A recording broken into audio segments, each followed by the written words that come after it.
Mga master, okay lang bang? Huwag niyong skip ang mga ads sa aking mga video kung okay lang mga master. Salamat sa solid na suporta po. Yon, what's up mga masters? Nandito na naman tayo sa panibagong araw, panibagong kabanata na naman ang pagsasama-samahan natin ngayon guys.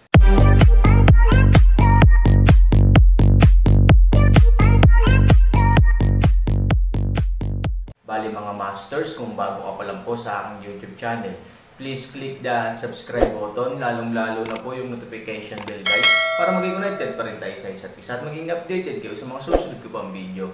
Bali mga masters, bago natin umpisahan ng kwento ay mag-shoutout po muna tayo para sa mga solid nating tagapakinig. Shoutout kay Pix Bontiwon at shoutout kay Pablito Canyamo. Yun na nga mga masters, no? Bali hindi na ito patagalin. In 3, 2, 1, let's go!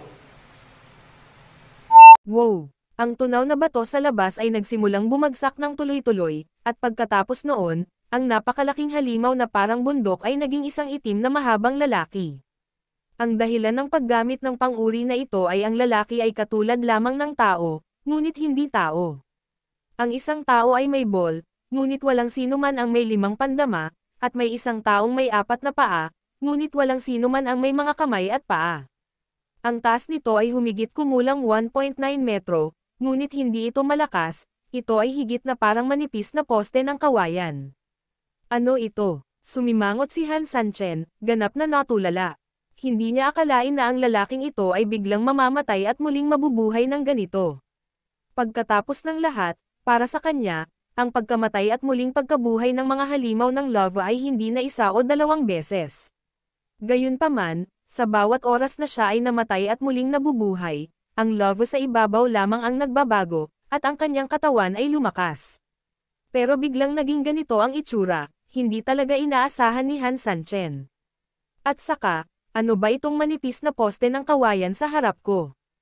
Ang mga tao ay hindi tulad ng mga tao, at ang mga multo ay hindi tulad ng mga multo.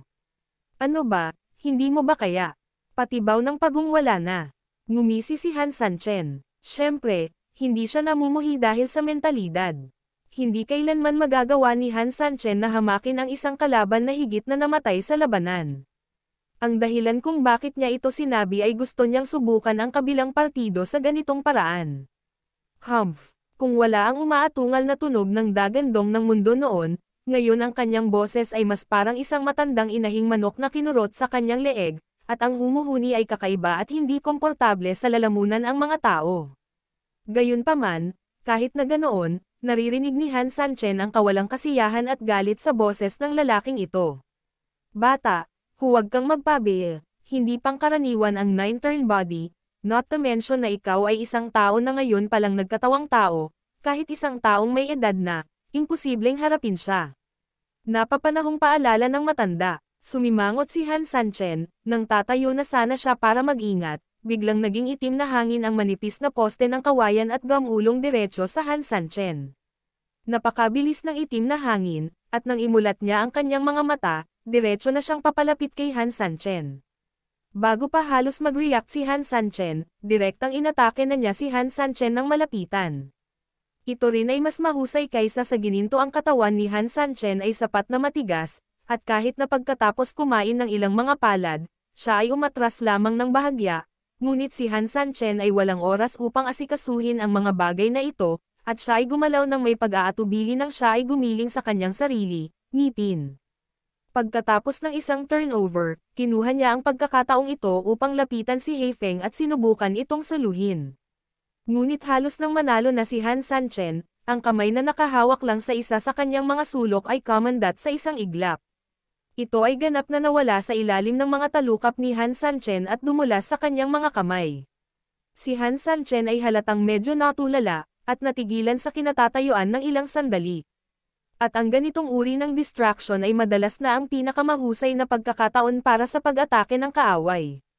Nang siya ay gumanti, si Han Sanchen ay direktang tinamaan ng itim na hangin sa lugar. Bagamat halos hindi na siya huminto makalipas ang ilang metro, isang subo ng lumang dugo ang bumulwak mula sa kanyang lalamunan. Alam mo, sa kasalukuyang katawan ni Han Sanchen, hindi ganoon kadali para sa halimaw na basagin ang depensa nito. Dati, ilang beses na tinamaan ng higanteng kamay ng halimaw ng lava si Han Sanchen, at si Han Sanchen ay parang isang taong okay lang, ngunit ngayon ang mahinang hampas ng itim na anino na tila hangin at putik ay lubos na natulala kay Han Sanchen, nakakapagtaka kung gaano kasakit ang mga tao, oo naman, magiging mas mabangis ito sa bawat oras, kinagat ni Han Sanchen ang kanyang mga ngipin at tiningnan ang lava monster na may galit, kung mayroon pa rin siyang kalamangan sa pagiging flexible noon, ngayon ay hindi lamang nawala ang kalamangan na ito ni Han Sanchen, ngunit ang kalamangan ay naging iba na naging dahilan upang maging lubhang desperado si Han Sanchen. Paano siya lalaban, Han Sanchen? Bigla, sa mga sandaling ito, ang apurahang sigaw ng matanda ay nagmula sa likuran. Nagmamadaling tumalikod si Han Sanchen, ngunit nakita niyang nagmamadaling sinabi ang matanda, ang katawan ng siyam na pagliko ay ang katawan ng yin at yang, kaya maaari niya itong gawing yin at yang. Dapat kang maging maingat sa pagharap dito. Biglang tumago si Han Sanchen, hindi katakatakang mas malakas ang tama ng taong ito kaysa sa bato noon, ngunit mas malambot ang pakiramdam nito kaysa tubig. Ito pala ay dahil ang nine-turn body ay ang katawan ng yin at yang. Umasa, ibig sabihin, ang taong ito ay maaaring gawing yang ang yin anumang oras, ang yang sa yin, kapag kailangan niya ng oras, nagiging yang siya, at kapag kailangan niyang tumakas, ipinapakita niya ang yin, damo, lola, hindi nakakagulat. Sa pag-iisip nito, umatras ng ilang hakbang si Han Sanchen, at pagkatapos na manatiling ligtas mula sa kanya, malamig siyang tumingin sa malayo. Kung titignan mo ang itsura mo, bagamat hindi ka mukhang gulo, sapat na talaga ang combat power mo para masira ang mesa. Mahirap talaga para sa mga ordinaryong tao na maging kalaban mo. Mapait na sabi ni Han Sanchen. Ito rin ay isang hindi mapag-aalinlangan ng katotohanan. Ang kombinasyon ng yin at yang ay nangangahulugan na ang taong ito ay halos walang talo sa pag-atake at pagtatanggol. Pero sayang naman na nakilala mo ako ng halimaw, nakakalungkot na yin at yang din ako. Nang bumagsak ang mga salita, si Han Sanchen ay naging yang energy sa kanyang kaliwang kamay at yin energy sa kanyang kanang kamay, at direktang binomba palayo muli. Kung mas ginamit ni Han Sanchen ang kanyang katawan sa nakaraan, sa pagkakataong ito, mas ginamit ni Han Sanchen ang tunay na enerhiya na magagamit niya sa kapaligirang ito. Sa ilalim ng operasyon nito, biglang bumukas ang enerhiya ng yin at yang. Haharapin mo ang katawan ng yin, inaatake ni Han Sanchen ang yin chi, inatake mo ang pagbabagong anyo ng yang, ginagamit ni Han Sanchen ang enerhiyang yang para sumanib sa katawan, at pilit itong inaatake. Tiyak na, pagkatapos ng ganap na pagbabago ng kanilang pag-iisip, ang away ng dalawa ay naging mas mabangis at mas nakakasilaw. Ang yin at yang ng magkabilang panig ay naghahampas sa isa't isa, patuloy na nagbabago at nagkikiskisan sa isa't isa, at ang hangin sa paligid ay halos ganap na napunit. Han Sanchen, kailangan mong humanap ng paraan para mawala ito, at tutulungan kita sa iba pa. Nang makitang maayos na ang sitwasyon, nagmamadaling sumigaw ang matanda. Nang marinig ang sigaw ng matanda, lumubog ang puso ni Han Sanchen. Niloloko mo ba ako? Ngayon na halos hindi niya mapigilan, ito ay isang napakakahangahangang tagumpay, ngunit ang taong ito ay umakyat sa Dallas Disc kasama ang isang matandang asno at direktang lumapit sa isang mas marahas na kahilingan, ito. Kunin mo, paano ito dadalhin? Gusto talagang sigawan ni Han Sanchen ang matanda, you have the fucking ability to go on your own. Kung paano manalo sa espesyal na ito, siya ay halos kapareho ng kanyang sarili. Gayunpaman, sabi ng matanda at sinabi rin na ang kasalukuyang Han Sanchen ay walang ibang mapagpipilian kundi ang kumagat ng ngipin at makipag-away sa kanya. Si Yin at Yang ay magkasama. Sa sandaling sumigaw siya, ang kanyang mga kamay ay naging tai chi, at bigla siyang tumulak, at isang malaking enerhiya ang direktang umatake sa lalaki. Ganoon din ang nangyari sa halimaw, na tila na-provoke sa mga salita ng matanda, at hindi man lang piniling umatras, at inatake rin si Han Sanchen at umalis. Sa labanan sa pagitan ng dalawang panig, direktang ituro ang pulbure sa pinakamalakas na punto, at direktang magsisimula ang labanan. Boom! Ang dalawang puwersa ay direktang magkaharap. Opisyal na magkaharap sa gitna, saglit, ang lakas ng banggaan ay direktang umindayog sa nakapaligid na hangin, at ang napakalaking tibay ay kahit na ang ginto at pulang anino na nanonood ng labanan mula sa malayo. Sa hakbang na ito, ginamit ng dalawa ang halos lahat ng kanilang lakas, at hindi kailanman nagplano na mag-iwan ng retreat para sa kanilang sarili at backup para sa kanilang mga kalaban. Ang tuktok ng paghaharap, ituloy mo. Kinagat ni Han Sanchen ang kanyang mga ngipin at biglang na-maximize ang totoong enerhiya sa kanyang katawan, na patuloy na sumusuporta sa kanyang sariling enerhiya. Humph! Ang halimaw ay sumigaw din ng malakas at ginamit ang lahat ng kanyang lakas para talunin ng tuluyan si Han Sanchen. Halos tulak na sa sukdulan ang amoy ng pulbure sa magkabilang gilid. Si Han Sanchen ay pawis na pawis sa kanyang noo, at ang malakas na pagkonsumo ay halos hindi na niya ito makayanan. Nanginginig tuloy ang mga kamay niya dahil sa sobrang lakas. Ang lakas ng lalaking nasa harap niya ay talagang hindi ordinaryo, hindi lang ang panlabas na depensa ay masyadong malakas, ngunit ang panloob na paglilinang ay masyadong malalim upang makita. Minsan iniisip pa nga ni Han Sanchen, kung walang pressure sa kanya, gaano kaitikot ang lakas ng lalaking ito.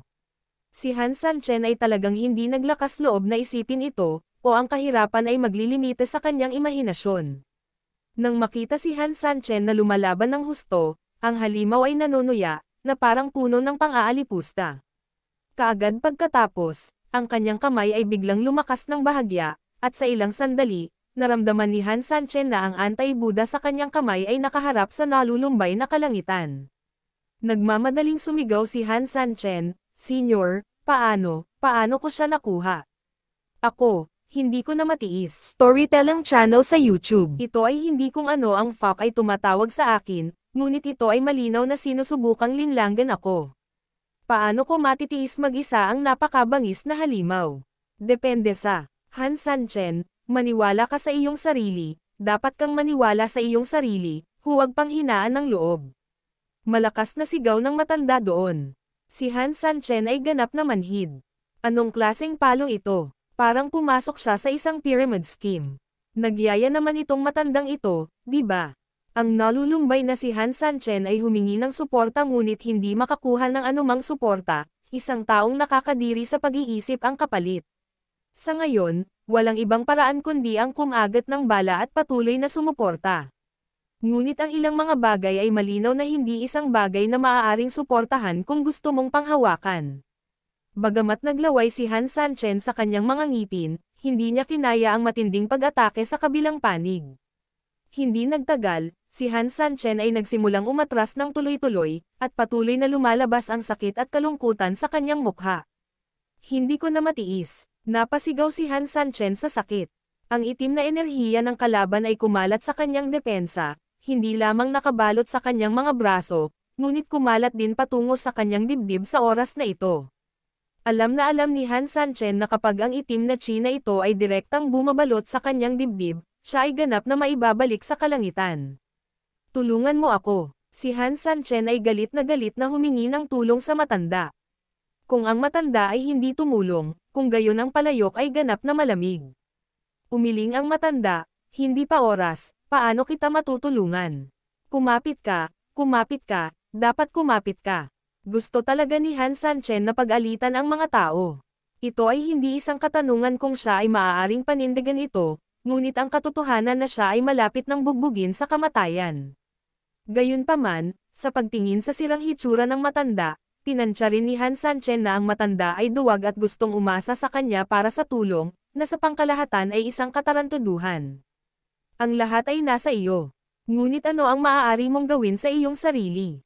Nagamit ko na lahat ng pwedeng gamitin, at sinubukan ko lahat ng hindi magagamit. Humph! Ngumisi siya, na para bang kitang-kita niya ang kakilakilabot na puwersa ni Han Sanchen, at habang nakataas ang kanang kamay na parang kamay, diretso niya itong binaligtad, na nagtulak ng walang katulad na malakas na puwersa na biglang bumuhos. Boom! Napakalakas ng puwersang ito na halos malagutan ng hininga. Ilang sandali, naramdaman ni Han Sanchen ang lakas na bumuhos na parang baha, ngunit sa sumunod na segundo, lumipad palabas ang kanyang katawan. Pagkatapos noon ay parang bumitaw ang kanyang ulo, mas lalo pang napahampas ang taong iyon, at medyo lumabo ang kanyang malay. Boom! Sa mahinang tunog, si Han Sanchen ay direktang natambas sa lupa. Gayunpaman, salamat sa magulong kaharian dito, ang lupa ay hindi direktang nagpasindik sa kanya sa kanyang sariling epekto gaya ng kanyang naisip.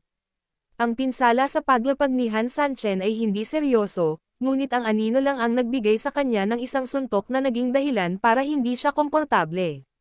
Sa kabutihang palad, ang kanyang pisikal na katawan ay hindi tulad ng dati. Bagamat malubhang nasugatan niya si Han Sanchen, kahit papaano ay hindi niya hinayaang mamatay si Han Sanchen. Grandmas, it's so fucking ruthless. Pinunasan ni Han Sanchen ang dugo sa kanyang bibig at iniluwa ang dugo sa kanyang bibig na nanlulumo. Sa kabutihang palad, sa huling sandali nang hindi siya makatiis, mabilis na inilabas ni Han Sanchen ang kanyang lakas. Kung hindi, mas masasaktan siya kapag nahulog siya sa pugad na ito. Han Sanchen, tumayo ka.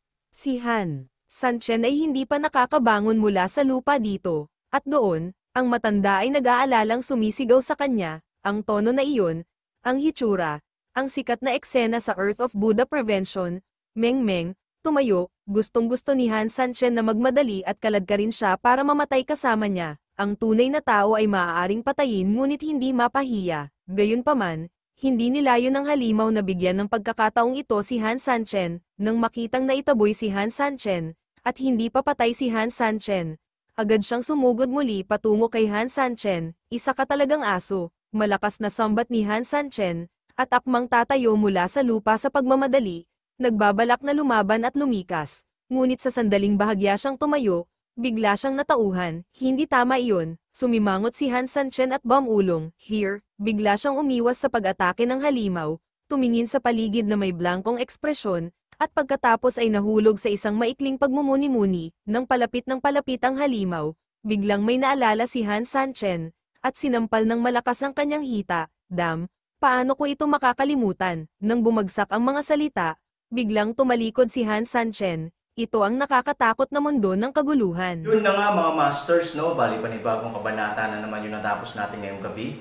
Muli, maraming salamat po talaga sa walang sawang suporta po sa aking YouTube channel na talagang inaabangan nyo po ang bawat upload ko po. Bali mga masters, magkita-kita ulit po tayo bukas ng gabi at ngayon po ay magpapaalam po muna tayo. Bali mga masters, bye-bye!